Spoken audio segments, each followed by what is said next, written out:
Buni qanaqa video obzor qilamiz? Bunimi? Buni har doimgidek o'sha o'zimizning jigardan boshlaymiz edi. Jigar, kameraga yaqinroq kelib o'tirib oling.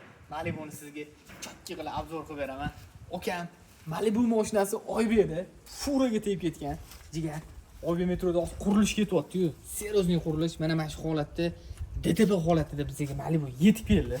Krilo, bumper, fari, abisovki qismlari ham chochilib ketgan. Buni originalidan qo'yib beraman. Kimdan olishni oxirida aytaman. Bundan tashqari mashinamizda bu yoqda bardiyorga teggan, kulak, richey qismlari teggan. Bundan tashqari parogiga ham ozgina tegib qopti-da. Necha o'stirashni hammasini ideal qilib beramiz.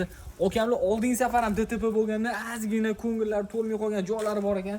Kapot krilo qismlari bo'yalgan, laklari oqqan ekan. Okey, o'zingiz ideal qilib bering dedilar. Bo'ldi jigardim. Sizga addushi qilib beraman dedim. Ish jarayonlarini ko'rsatib boraman, kuzatib, paddeshga qilib turasizlar.